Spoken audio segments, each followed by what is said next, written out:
우리 오늘 오후 짧은 1시간이지만 50분의 시간이지만 그래도 우리 테리 선교사님을 모시게 돼서 너무 기쁘고요. 감사합니다. 사실 하루 종일 시간을 드리고 싶었는데 요즘 너무 바쁘셔서 오전에 시간이 좀 안 되는 관계로 그렇다고 해서 또 정일령 선교사가 그 시간을 메꾸려고 강의를 한 건 아니고요. 그래도 꼭 모시고 싶어서 그 시간을 쪼개서라도 모시면 좋겠다 생각이 됐고요. 제가 앞으로 또 이런 그 다이나믹하고 또 바이럴한 리더들이 많이 오셔서 다이나믹은 한국말이고요. 그 다이나믹도 영어긴 하지만 다 알아들으셨죠? 역동적이고 또 전파력이 있는 그런 우리 리더들이 많이 오시면 좋겠다 생각이 들고, 저는 사실 개인적으로 우리 테리 선교사님 잘 모릅니다. 근데 제가 실제적으로 넘 얘기가 아니라 실제적으로 제가 만나면서 우리 테리 선교사님에 대해서 이야기를 하는 모든 분들이 다 칭찬을 해요. 아주 탁월하다, 똑똑하다, 넓다, 비저널이다. 그리고 그것을 이끌 수 있는 다이나믹한 분이다. 그리고 굉장히 영적이고 센시티브하다. 제가 들으면서 이분은 누구지라고 계속 만나고 싶어 했어요. 그러다가 작년 이제 렛츠고 코리아 우리 잠실 주경기장 집회 때 그때 처음으로 뵀는데 아주 탁월한 분이셔서 저는 여러분들에게 과감하게 담대하게 우리 선교사님을 소개합니다. 아마 삶의 스토리는 또 이게 중간중간 이제 강의 중간에 또 이제 교제하시면서 말씀 나누실 것 같고요. 오늘 저희가 하고 있는 이 중보기도 세미나에 아주 하나의 정점을 이루는 그런 또 시간이 되지 않을까 생각이 됩니다. 우리 박수로 환영할까요? 네, 안녕하세요. 지금 이제 결혼해서 저희 남편이 이제 외국인이어서 지금 이제 테리 요크로 알려져 있지만 한국 이름은 이태리입니다. 이태리에서 태어났어요. 이태리에서 태어나서 이제 아버님이 저희 굉장히 아빠가 좀 창의적이셔서 이제 태어난 곳을 따라서 이름을 지어 주셔서 이태리입니다. 네. 그리고 저희가 이제 미국에서 쭉 생활하다가 저희 이제 간사님이랑 같이 미국에 뉴욕에 있는 교회 같이 다니다가 이제 제가 4학년 때 이제 한국으로 저희가 다시 돌아왔어요. 그리고 특별한 제가 생각했을 때 특별한 어떤 큰 전환점이 있었다 이건 아니지만 어렸을 때부터 굉장히 저는 교회를 사랑했습니다. 그래서 저희가 잠실에 살 때 중학교가 이제 탄천 다리만 건너면 학교였어요. 아파트에서 이제 학교까지 걸으면 20분. 근데 그때 제가 너무 열정적이어서 학교 가기 전에 교회를 들렸다가 기도하고 학교 끝나면 또 교회 들려서 기도하고 그리고 집에 가는 이제 그런 생활을 했습니다. 그리고 그때 그냥 하나님 말씀이 너무 좋아서 엄마 따라서 엄마를 쫄라서 이제 수요일 때 철야일 때 이렇게 그래서 하루 종일 교회에서 이제 사는 그런 신앙생활을 지냈어요. 근데 부모님 입장에서는 귀하면서도 얘가 공부는 언제 할까 걱정을 많이 하셨죠. 근데 이제 대학교 가고 대학원을 가는데 사실 저의 꿈은 제가 교육학과를 전공해서 하나님, 저는 전 세계에 교육의 기회가 없는 아이들에게 학교를 세우고 싶습니다. 그래서 저는 이제 계속 공부를 하고 박사학위도 받고 그래서 교육적으로 하나님 앞에 쓰임을 받고 싶었어요. 그래서 이제 석사 논문을 이제 거의 마무리하고 대학원 이제 박사학위를 따려고 계속 유학 준비를 하고 이제 학교를 여러 가지를 알아보고 있고 교수님 굉장히 좋아하시고 이제 지지해 주시고 한데 어느 날 이제 예배를 드리는데 하나님 그때 이제 왜 그런 예배 가운데 하나님의 깊은 임재 가운데 있을 때가 있잖아요. 근데 그런 때였는데 내게 있는 향유옥합 찬양을 불렀어요 교회에서. 그래서 그때 제가 정말 그러니까 하나님의 임재 안에서 하나님을 너무 사랑하면서 내가 하나님 앞에 깨치려야 되는 향후 옥합이 무엇입니까? 근데 그럴 때 하나님이 너무 명확하게 너의 유혹을 내려놔라 말씀하셨어요. 그래서 제가 하나님 많은 돈과 시간을 쏟았는데 그리고 이게 하나님의 나라를 위해서 내가 교육 가운데 하나님의 나라를 세우기 위해서 나는 준비한다고 생각했는데 갑자기 내려놓으라뇨. 이게 무슨 말씀이세요? 근데 하나님이 너무 부드러운 목소리로 음성으로 저에게 그렇게 말씀하셨어요. 세리야, 너가 정말 갑자기를 따고 싶은 이유가 뭐냐? 근데 그 순간 정말 내 깊은 내면 안에는 나의 야망, 나의 탈출, 내가 뭔가 세우고 싶은 거예요.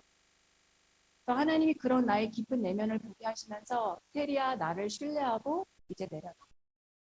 그래서 저는 그때 무작정 그냥 네 알겠습니다 하나님 내려놓겠습니다. 그리고 이제 궁금했죠. 하나님 그러면 이제 뭐 할 겁니까? 근데 제가 부모님께 말씀드렸거든요. 엄마 아빠 유학을 바로 안 가려고요 했는데 이제 부모님 입장에서는 내가 그때 나이가 26이었으니까 그래 결혼하고 가면 더 좋지 뭐.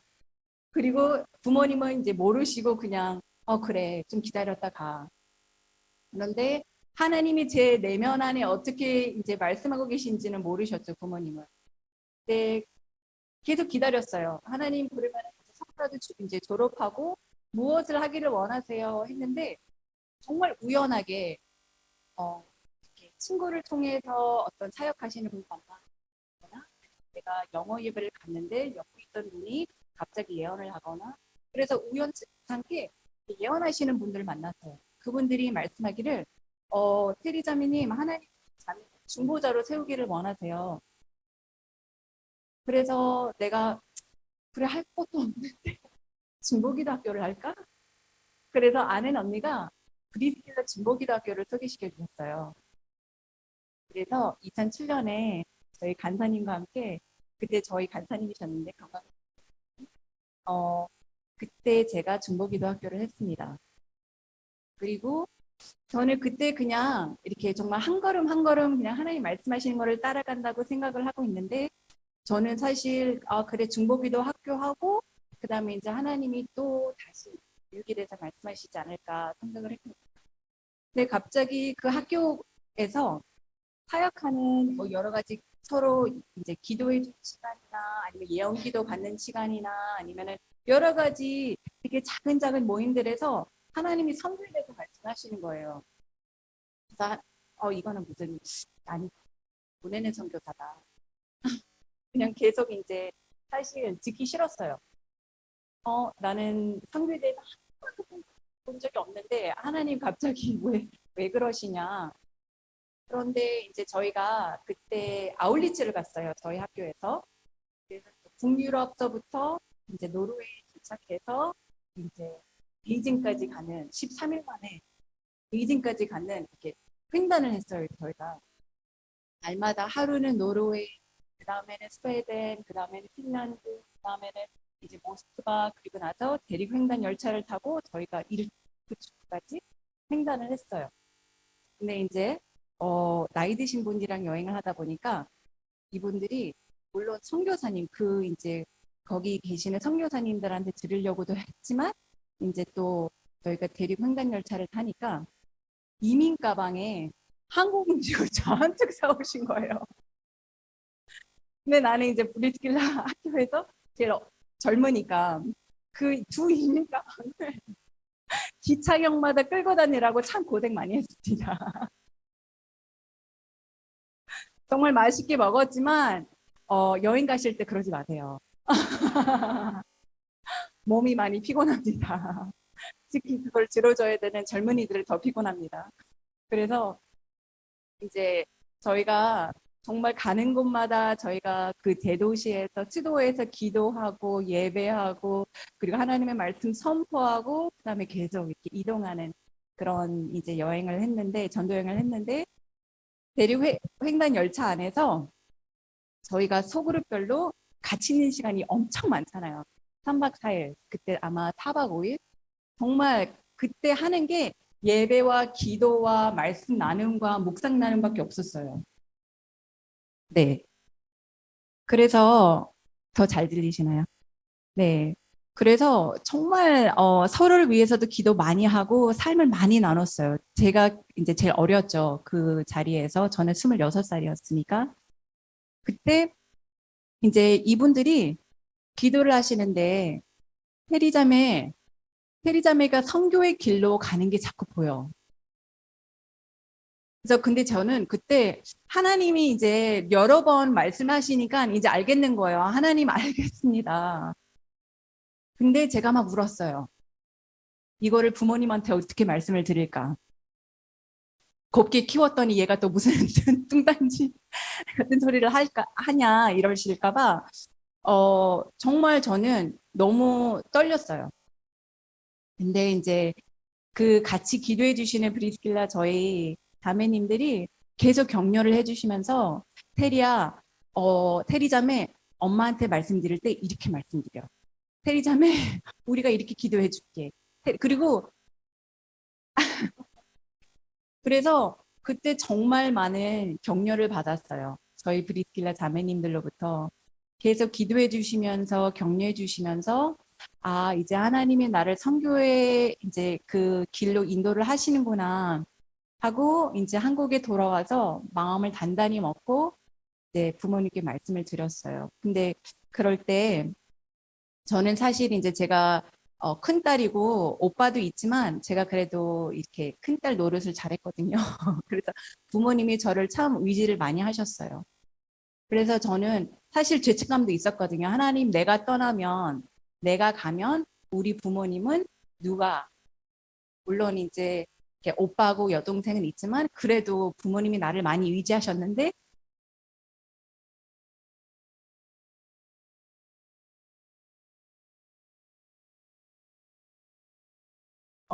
우리 부모님은 누가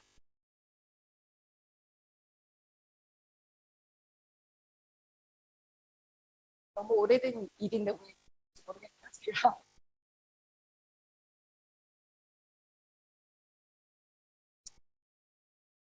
근데 그때 하나님이 저에게 분명히 말씀하셨던 건 네가 떠나야 내가 역사한다. 너가 떠나야 내가 관계를 회복한다. 그래서 이제 그리고 그때 테리야 지금은 너가 한국을 떠나야 될 때다. 그래서 갔어요. 저는 스웨덴에 갔어요. 그때 이제 그 전도여행을 하면서 스웨덴에 계시는 선교사님을 만났거든요. 그분이 어, 테리 자매 안에 콜링이 있습니다. 오세요.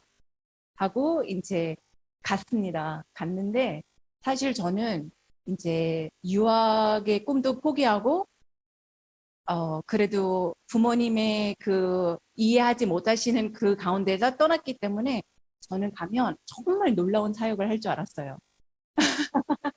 저는 정말 크게 쓰임받을 줄 알았어요.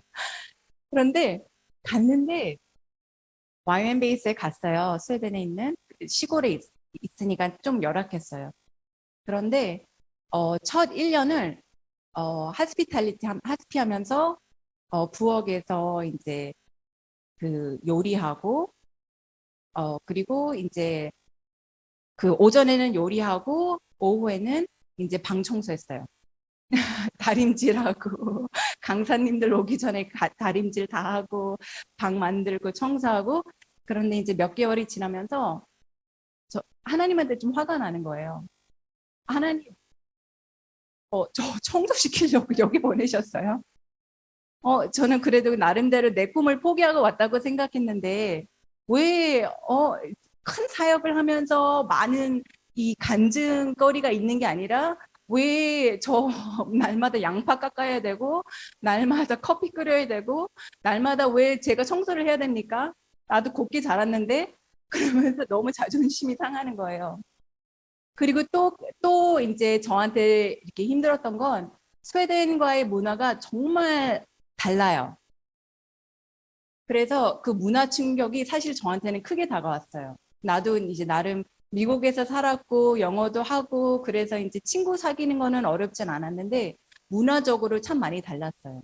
그래서 스웨덴 사람들은 평등주의를 강하게 이제 중요시 생각하기 때문에 어, 그 어떤 배경에서 왔는지 학력이 어떤지 다 소용없어요. 너가 정말 믿을 수 있는 사람인지 내가 신뢰할 만한 사람인지 삶으로 보여줘. 그러면 내가 신뢰해 줄게. 그러면 내가 존경해 줄게. 그래서 나는 저는 석사 받았어요. 이랬지만 걔네들은 그래서 그게 뭐 어쨌다고. 이런 반응이에요.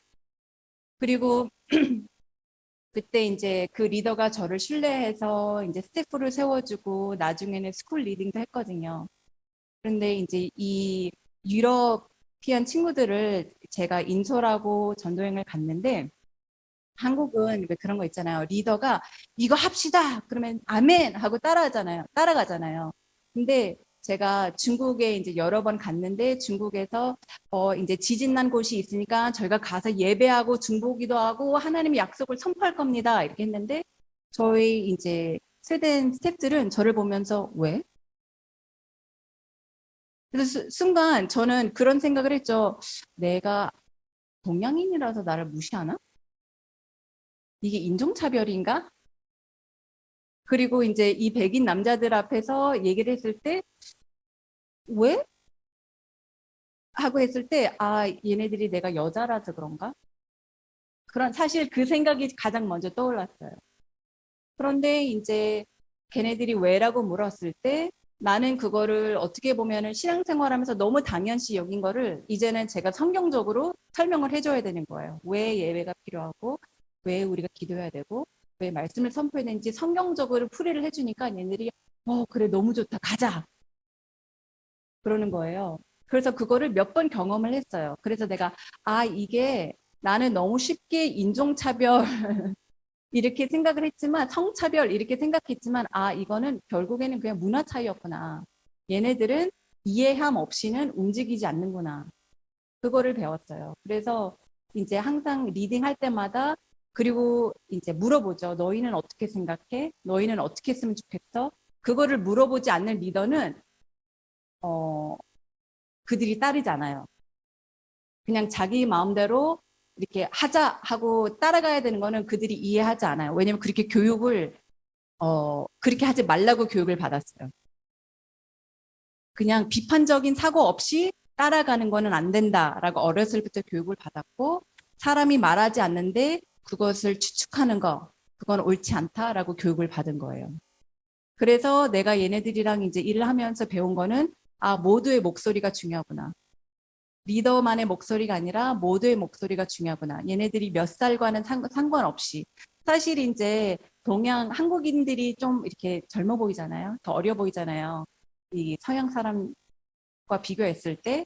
그래서 이제 나는 26, 27, 이제 28 되지만 이 친구들은 사실 18, 19이거든요. 그래서 한국적인 사고에서 버린 것들이 왜 이렇게 따져 이렇게 생각할 수 있지만 저에게 도움이 됐던 건 생긴 거는 저보다 나이가 많게 생겼어요. 그래서 이게 이렇게 자존심 상하게 다가오진 않더라고요. 그런데 실제 나이는 이 18살, 19살, 20살이 많았어요. 근데 얘네들이랑 일을 하면서 많이 배웠던 거는 모두의 목소리가 중요하구나. 나이와 상관없이, 경험과 상관없이 모두의 목소리를 내가 듣고 그들이 듣는 하나님의 음성을 듣는 것이 그리고 그것을 존중하는 것이 얼마나 중요한지를 많이 배웠습니다. 그런 경험들을 통해서. 그리고 또 한 가지 느꼈던 거는 한국에서 가치 있게 생각하는 것이 다른 문화에서는 크게 가치 있지 않다는 거. 그래서 한국에서 나는 이렇게 살아야 돼. 이게 삶에서 중요해. 라고 생각했던 것들이 다른 문화에서는 그렇게 중요하지 않는 거예요. 그래서 한국에서 그렇게 스트레스 받으면서 뭔가를 얻으려고 성취하려고 노력했던 나의 모습이 스웨덴에서는 크게 소용이 없는 거예요. 쓸모가 없는 거예요. 그래서 그때 많이 배웠습니다. 내가 이렇게 살아야 돼라고 하는 이 모습이 항상 이 전 세계에서 일관되지는 않는구나. 그렇기 때문에 하나님이 나에게 어떻게 보면은 박사학위를 내려놓고 세상을 봐라라고 말씀하셨던 이유가 여기에 있구나. 신앙생활은 이래야 돼. 나는 이렇게 살아야 돼. 여자로서 이거를 추구하면서 살아야 돼라는 이런 모습들이 다른 문화에서는 똑같지 않다는 거를 느끼면서 아, 살아가는 방법은 여러 가지가 있구나. 그래서 제가 한국 학생들이랑 일을 하면서 사역을 하면서 가장 많이 느꼈던 게 그거예요. 저는 이렇게 해야 됩니다. 이렇게 살아야 됩니다. 하고 그 삶에 대한 어떻게 보면은 그 박스 안에 갇혀 있어요. 그래서 그 박스 안에 갇혀 있으면서 이 친구들이 해외에 나와 보니까 그렇지 않은 거예요. 그러니까 너무 자유로운 거예요. 자기 삶이 너무 자유롭고 정말 많은 한국 그 젊은이들이 뭐라고 고백을 하냐면 한국을 떠나고 나서 제 날개를 찾았습니다. 저는 이제 날 수 있어요. 그리고 한국에 돌아가는 걸 두려워해요. 왜냐면 그 억압을 느끼거든요.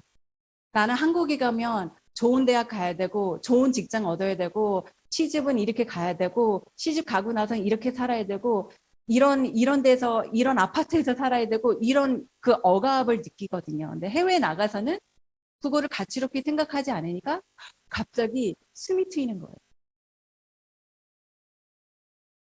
그래서 많은 이 해외 GTS 그리고 해외 사역하고 해외 베이스에 있는 친구들이 한국에 돌아가기 싫어해요. 왜냐면 한국 사회가 말하는 너희는 이렇게 살아야 돼라는 그 억압이 있거든요. 그래서 저는 저희 어머님들이 그 자유를 좀 풀어줬으면 좋겠어요. 저희 젊은이들한테. 많이 격려해주고 그렇게 제가 이제 사역을 하면서 스웨덴에 있으면서 4년 정도 지나니까 하나님이 스웨덴에서의 시간이 이제 마무리가 됐다. 이제 내가 다른 길을 열어주겠다라고 이제 말씀하셨는데 그때 이제 그냥 기도하면서 기다리고 있었는데 코나에서 초청이 왔어요. 와서 도와달라. 그래서 이제 스웨덴에서의 시간이 이제 마무리되면서 이렇게 뒤돌아보게 되잖아요. 하나님 제가 사역을 잘했으니까 이게 정말 사역자로서 제가 성공적으로 했으니까 사실 그때 썼던 단어가 제가 성공적인 삶을 살았으니까 그러니까 하나님이 그때 저한테 물으시더라고요. 테리야 너에겐 성공이 뭐니? 너에겐 성공이 뭔데? 왜냐면 저는 이제 아까 말씀드렸던 것처럼 이거를 많이 이렇게 내려놓고 왔으면 큰 사역을 할 줄 알았는데 사실 이제 스쿨 리더 했을 때도 스쿨이 그렇게 크지 않았고 하스피 했고 이제 여러 가지 사실 자랑할 거리는 별로 없었어요. 그렇지만 저는 스웨덴을 정말 많이 사랑했습니다. 그리고 그거를 스웨덴 친구들이 많이 느꼈어요. 저희. 그래서 하나님이 저한테 너에게는 성공이 뭔데? 라고 얘기했을 때 좀 부끄러웠어요. 내가 아직도 성공을 추구하는구나. 하나님이 너에게 성공에 대한 정의가 뭔데? 큰 숫자니? 큰 거 무조건 커야 되니? 그게 성공이니 너에게? 근데 그때 참 많이 부끄러웠습니다. 하나님 앞에. 하나님이 너가 나에게 순종했으면 그게 성공 아니니? 순종하는 그 삶이 성공 아니니? 그 결과가 어떻든지 간에. 그래서 코너에 갔습니다. 갔는데 이제 Fire and Fragrance라는 그 사역이 있어요. 그래서 그 정말 많은 젊은이들을 일으키고 정말 열정적인 그 사역이 코너에 있는데 그 DTS가 이제 한영으로 처음으로 열리는데 저에게 통역으로 와달라는 거예요. 그래서 갔는데 그 다음 해에 스쿨 리더가 떠나면서 테리야 너가 스쿨 리딩 해줄 수 있겠니? 라고 이제 이렇게 초청이 들어왔어요. 근데 저는 그때까지도 내가 계속 YM이 있고 싶은지 말지 막 고민하고 있을 때여서 초청이 왔을 때 신중하게 고민했어요.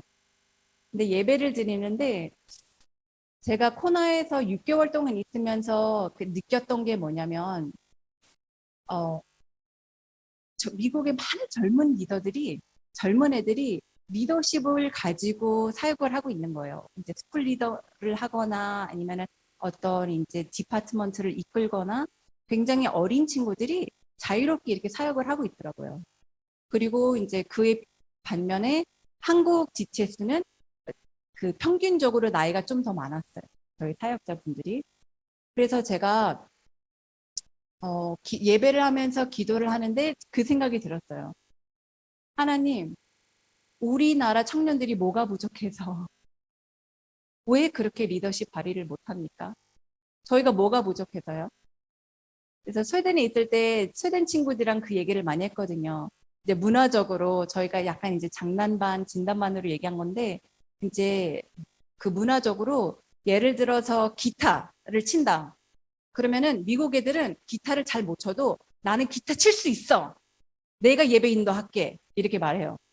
스웨덴 애들은 아니야, 잘 못해. 저희랑 비슷해요. 그런 면에서는. 아니야, 못해. 근데 또 시키면 해요. 너무 전문가예요. 저희 나라도 아, 못해요. 근데 너무 잘해요. 그래서 한국인들은 크면서 그걸 배웠어요. 아니에요. 아니에요. 못해요. 아닙니다. 이걸 배웠어요. 저는 그게 나쁘다라고 생각하지 않아요. 나쁘다라고 생각하지 않는데 이제 아쉬운 건 뭐냐면 기회가 왔을 때 그 기회를 잡지 않는 그 아쉬움은 좀 있어요. 저희 한국 친구들 보면서. 왜냐면 기회를 잡으면 괜히 내가 이렇게 교만해질까 봐. 교만하지도 않는데 교만해질까 봐에 대한 두려움이 있어요. 저희 청년들은. 그래서 기회가 오면 아니에요. 너무 부족해요. 이렇게 말을 많이 해요. 그래서 저희 청년들한테 많이 필요한 건 뭐냐면요. 격려예요. 많은 격려가 필요합니다. 제가 몇 년 전에 저희 제주도에 DNA 컨퍼런스가 있어서 코나에서 있는 리더십 팀과 같이 갔는데 점심시간에 저희가 이제 이렇게 같이 식사를 하잖아요. 근데 젊은 간사, 한국인 간사가 같이 식사를 하는데 그 친구가 아마 24살, 5살 그랬어요. 근데 신입 간사인데 제가 어때요? 어디서 사역하세요? 라고 물어봤어요. 얘기하는데 근데 저 많이 혼나요. 제가 실수를 많이 해서 많이 혼나요. 그러는 거예요. 그래서 제가 그랬죠. 그냥 형님 당연히 실수하죠. 그 나이 때는 실수하는 거예요. 실수하면서 배우는 거죠. 근데 그 건장한 청년이 제 안에서 펑펑.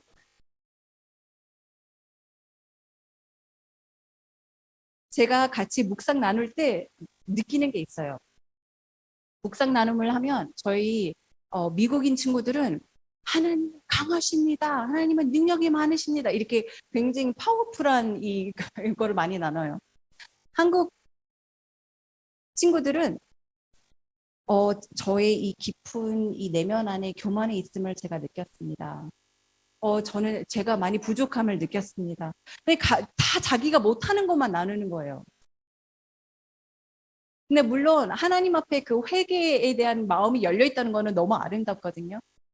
근데 제가 말씀드리고 싶은 거는 그게 몸에 배어 있어요. 저희 청년들은. 몸에 배어 있어서 항상 내가 뭔가 부족해서. 내가 이렇게 하지 못하는 거는 내가 부족해서. 그래서 제가 그때 기도하면서 하나님 우리 청년들이 뭐가 부족한데요. 교육도 더 많이 받았고 어떻게 보면은 더 실력도 좋고 더 할 수 있는데 왜 하나님 저희 청년들이 왜 리더십으로 못 씁니까? 했을 때 하나님이 그럼 네가 세워라. 그래서 GTS 리딩에 예스라고 제가 대답을 했어요. 왜냐면 하나님 한국인 저도 사실 어떻게 보면 해외의 YM에 비해서는 그렇게 젊은 건 아니에요. 이제 한국 사람들에 비해서는 젊었죠. 29, 30살 됐을 때는 좀 젊죠.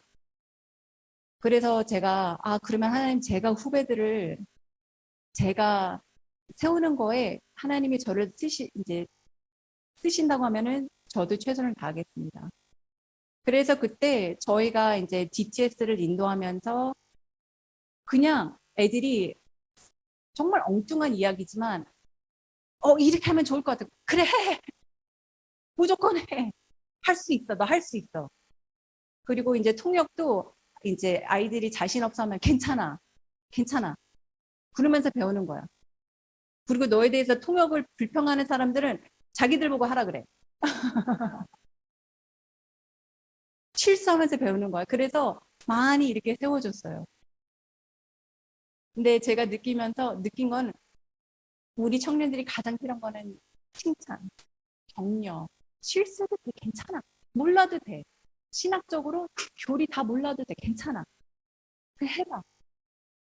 리더십 하면서 사람들이 가장 리더십을 잘 배울 수 있는 방법이 뭔지 아세요?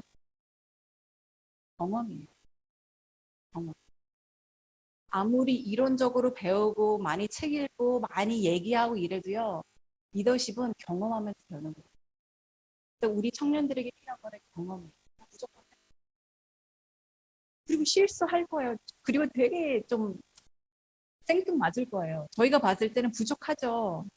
부족하고 어리고 철없고 다 그래요. 그래도 괜찮아. 잘해. 그거를 계속 얘기를 해줘야 돼요. 제가 한국에 작년에 들어왔을 때 기사를 봤는데 수능 끝나고 이제 고3 아이들한테 부모님에게 가장 듣고 싶은 말이 무엇입니까? 라고 했을 때 그 설문조사에서 1위가 뭐였냐면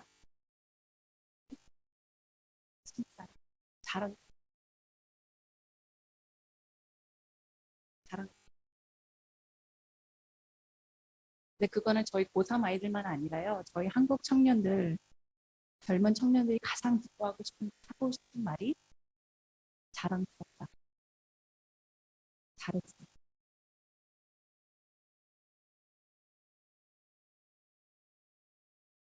저희 결혼하기 전에 달린 사모님이 저희를 앉혀놓고 이제 저희 이제 약혼 그때는 이제 신랑이 아니었죠. 이제 저희 약혼자에게 뭐라고 얘기를 했냐면 저희 약혼자를 보면서 이렇게 얘기했어요. 너 테리에게 리더십이 많은데 테리가 집에서만 있도록 놔두면 네가 결혼한 여자가 아니다. 너 그리고 얘기했어요. 너 리더랑 결혼하는 거야. 너가 세워줘야 돼. 그래서 저희 착한 남편이 저를 많이 도와주고 많이 세워줬어요. 그래서 사실 그때 이제 남편도 그 GTS 리딩하면서 어웨이킨이라는 사역 단체를 이제 공동체를 와이만에서 이끌고 있었는데 한 발짝 물러서고 저를 많이 세워줬어요. 그래서 집에서 아이들랑 있고 저는 미팅 가고 그렇게 많이 도와줬어요, 저를. 그리고 둘째 낳고 나서는 어, 둘째 낳고 2주 후에 갑자기 그 전에 제가 이제 둘째 만삭하고 그러면서 이제 스텝 트레이닝을 리딩하고 있었거든요. 근데 그때 이제 로렌이 들어오셨어요. 로렌 목사님이. 그리고 나서 제 옆에 딱 앉으시면서 하시는 말씀이 테리야, 너에게 리더십이 많은데 절대 물러서지 마. 절대 주저하지 마. 너의 리더십을 계속 발휘해. 근데 존경하는 분이 그 얘기를 했을 때 그 말에 얼마나 큰 권세가 있겠어요, 제 삶에. 내가 너무나도 존경하고 내가 너무나도 사랑하는 저희 목사님이 저에게 그렇게 얘기했을 때 그게 얼마나 제 삶 안에 큰 영향력을 미쳤는지 상상해 보세요. 근데 여러분도 누군가에게는 그런 존재세요. 여러분이 하시는 그 칭찬이 정말 사람을 살리죠. 그리고 나서 이제 애 낳고 2주 후에 갑자기 리더십에서 새로운 리더십에서 전화가 왔어요. 테리야 지금 만날 수 있냐? 빨리 만나고 싶다. 그래서 나는 애 낳은 지 2주밖에 안 됐는데 왜 이러시나. 새로운 리더십을 캠퍼스에 세우는데 저를 초청하고 싶다는 거예요. 그래서 나는 이제 둘째 넣고 2주밖에 안 됐는데 제가 어떻게 캠퍼스 리더십에 들어갑니까? 그럴 때 아니야, 괜찮아. 집에서 쉬어야 되면 쉬고 올 수 있으면 와. 근데 너가 필요해. 하고 초청을 받았지. 그리고 리더십 미팅에서 때로는 저는 완모를 했답니다. 세 아이 다 모유 수유를 했는데 때로는 미팅에서 모유 수유하면서 미팅했어요. 그리고 유모차에 애 재우면서 미팅했어요. 저는 아점 재워가면서. 어떤 사람들은 저를 보면서 없애다, 없애다, 좀 쉬지. 근데 저는 한국 여자도 할 수 있다는 거 보여줘요. 한국 여자도 강하다. 우리도 할 수 있어요. 코나에서 셋째 데리고 남아공까지 혼자 갔어요. 리더십 미팅 때문에.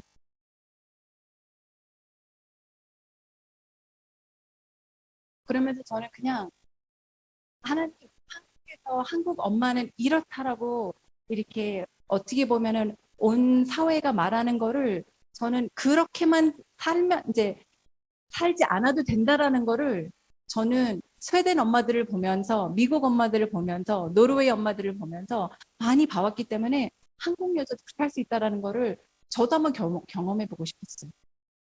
그리고 엄마라고 사역을 내려놔야 된다는 거 저는 그렇지 않아도 된다고 생각했어요. 그래서 하지만 그 반면에 저희 남편은 저를 위해서 희생을 많이 했죠. 많이 도와주고 많이 기다리고 어떻게 보면 자기의 사역을 이제 한 발짝 이렇게 좀 뒤로 물러서고. 하지만 그럴 때 저에게 가장 많이 찾아오는 사람들이 누군지 아세요? 젊은 여자 청년들이에요. 그리고 고맙다는 얘기를 많이 해요. 그렇게 할 수 있다는 걸 보여줘서 고마워요. 나도 사역하고 싶은데 애 낳고도 사역하고 싶은데 할 수 있다는 걸 보여줘서 고마워요. 그래서 모델링이 많이 필요합니다. 할 수 있다는 거를 모델링 해줄 수 있는 그런 모습들을 저희 청년들에게 많이 노출시켜 주세요. 근데 저는 청년들한테 많이 격려하는 게 꼭 코나뿐만 아니라 세계를 보면서 시야를 넓혀라. 삶이 꼭 이렇게만 살지 않아도 된다라는 거를 너희가 직접 경험해라. 그리고 강한 여성 리더십들이 있는 곳에 가라. 가서 배워라. 그들이 어떻게 하는지 배워라. 달린하고 로렌의 가장 큰 은사는 뭐냐면요. 그래서 그들이 이 청년을 세우는 이 큰 사역 단체를 일으킬 수 있었던 가장 큰 힘은 그 주동력은 뭐냐면 청년들을 보면서 그들의 삶, 그들의 성격, 그들의 이 배경을 알지 않아도 예언적인 은사가 있는 거죠. 너 안에 이런 콜링이 있구나. 너에게 이런 은사가 있구나. 그래서 그들이 항상 하는 건 뭐냐면 청년들에게 그래 너는 가르치는 은사가 있다. 그리고 문을 열어줘요. 저희 남편이 한번 묵상을 나눈 적이 있어요. 그때 달리님 보면서 앤드류에게 가르침의 은사가 있다. 목요 모임에 강의하도록 기회 줘라. 바로 연락해요. 그들이 하는 거는 뭐냐면 그냥 너에게 이런 은사가 있다 이게 아니라 또 하시는 건 뭐냐면 문을 열어줘라.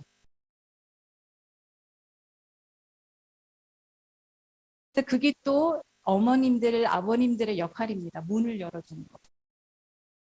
그들의 강점을 보면서 그들이 하나님이 주신 그 은사, 콜링을 이렇게 어떻게 보면은 그 안에 생명을 불어넣는 거죠. 너에게 이런 은사가 있구나. 너는 이거를 잘할 수 있을 것 같아. 그러면은 이거 한번 해봐라. 내가 이 사람한테 연락해 줄게. 그래서 와임이 정말 잘하는 게 뭐냐면요. 네트워킹이에요. 그래, 너 한국에 살고 있어? 내 친구가 대만에 사는데 너 대만에서 강의해봐. 기회를 주는 거예요. 저희 청년들한테. 그래서 여러분에게 꼭 격려 드리고 싶은 거는 저희 청년들에게 많이 칭찬해 주시고 자랑스럽다고 얘기해 주시고 또 한 가지는 기회를 주세요. 문을 열어주세요. 여러분이 알고 있는 모든 네트워킹, 그 모든 관계들을 훑어가면서 내가 이 청년을 어떻게 세워줄 수 있을까? 어떻게 도와줄 수 있을까? 그러면서 문을 열어주세요.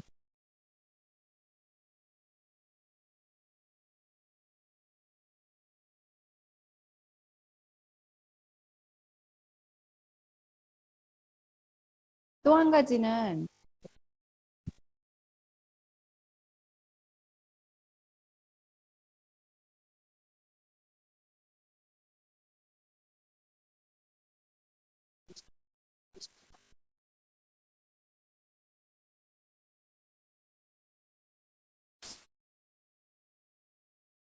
그래서 저는 한국에 온 지 이제 1년 조금 넘었는데요. 지금 보면서 그냥 제가 느끼는 건 뭐냐면 아직 이제 뭐 1년밖에 안 됐으니까 한국이 이렇다라고 말할 수는 없거든요. 저도 아직 많이 배우고 있고 보고 있고 이제 하나님께 구하고 있는데 그런데 제가 젊은 세대들을 지금 보면서 보냐면 모든 세대는요. 모든 그 다음 세대는 그 이전 세대의 마음이 안 들었던 거를 극단적으로 바꾸려고 해요. 그래서 어떻게 보면 이제 이건 한국뿐만 아니라 이제 많은 우리 여성들에 대한 이야기인데 엄마들이 어떻게 보면은 이제 그러니까 엄마로서 많이 희생해야 됐던 부분들, 그렇죠? 엄마가 이제 자기의 일과 여러 가지를 희생하면서 이제 아빠 돕고 우리 키워주고 이런 거에 대해서 너무 고마운데 너무너무 고마운데 또 한편으로는 하기 싫어. 그래서 지금 이 젊은 세대에 많이들 하는 거는 뭐냐면 나는 결혼도 싫고 애도 낳기 싫어. 근데 어떻게 보면은 그 이전 세대에 대한 그 반감을 나타내는 거예요. 나는 싫어. 그래서 저희 어머님들하고 저희 아버님들이 보여주셨다는 거는 뭐냐면 행복한 가정. 행복한 가정을 많이 보여주셔요. 결혼해서 얼마나 좋은지, 얼마나 같이 동역하면서 하나님의 나라를 세울 수 있는지 그런 행복한 가정들을 많이 보여주셔야 돼요. 그리고 엄마가 행복한 거를 보여주셔야 돼요.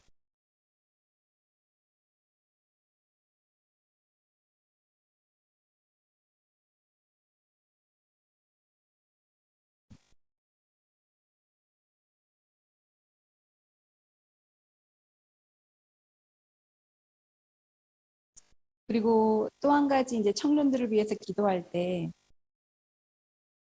제가 이제 사역하면서 느낀 거는 뭐냐면 사역을 하면서 언제든지 사역자뿐만 아니라 모든 사람에게는 도전되는 상황들이 있잖아요. 어려운 상황들이 누구나 다 겪고 있고 그리고 그거는 이제 삶의 그냥 그건 삶이니까 어려움은 누구나 다 겪는데 우리가 흔히 이제 그런 기도 많이 하잖아요. 저는 그렇게 기도 많이 했거든요. 하나님 상황을 바꿔주세요. 이 상황을 이 환경을 바꿔주세요. 우리 부모님의 마음을 바꿔주세요. 우리 목사님의 마음을 바꿔주세요. 하고 다른 사람들 아니면 외부의 환경을 바꿔달라는 기도를 참 많이 합니다. 그런데 제가 최근에 들었던 생각은 뭐냐면 저희가 이제 셋째 낳기 전에 이제 유산을 했거든요. 근데 유산을 했을 때 그때 그 깊은 그 애도와 슬픔은요 파도처럼 밀려와요.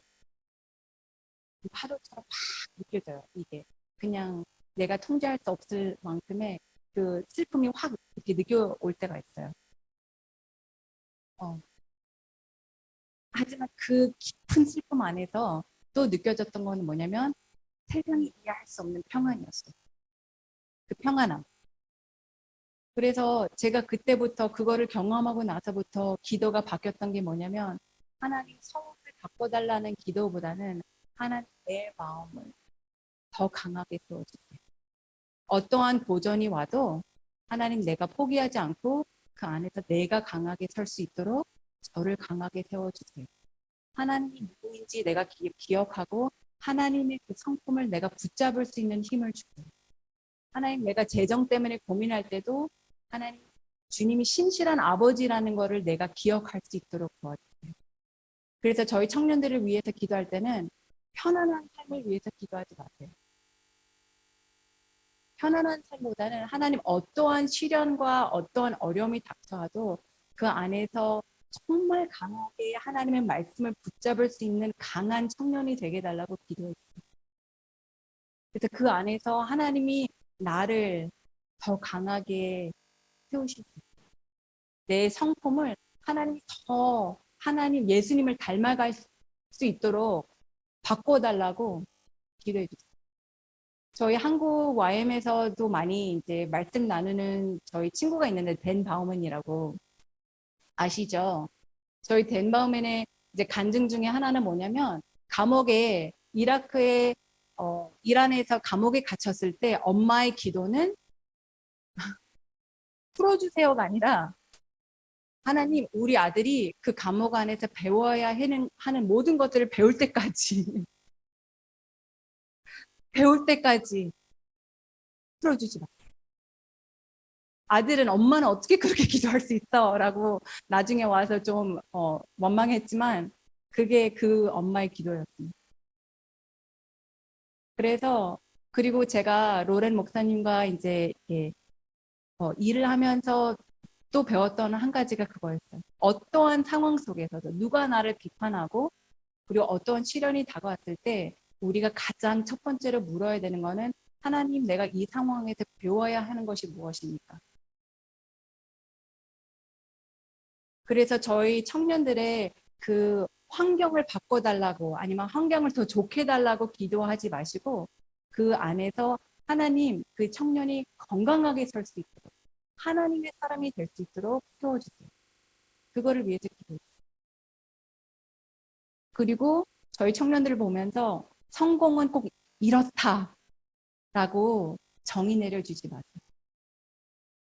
그들이 스스로 하나님 안에서 그 정의를 내릴 수 있도록 그 성공에 대한 자신만의 하나님과 자신만의 그 관계 안에서 그 정의를 내릴 수 있도록 여러분 옆에서 응원해 주시고 지켜봐 주세요.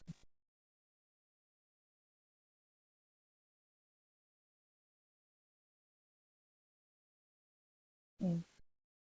브리스킬라 저희 자매님들을 통해서 저희 간사님을 통해서 제가 너무 많은 은혜를 받고 그리고 제가 어떻게 보면 선교의 길로 들어서는 데에 있어서 가장 저에게 큰 힘이 되고 응원의 목소리가 되어주셨던 분들이라 너무 감사하게 생각하고 다시 이제 14년, 15년 후에 와서 이런 이야기를 나눌 수 있다는 것이 저에게도 큰 영광이었습니다. 감사합니다.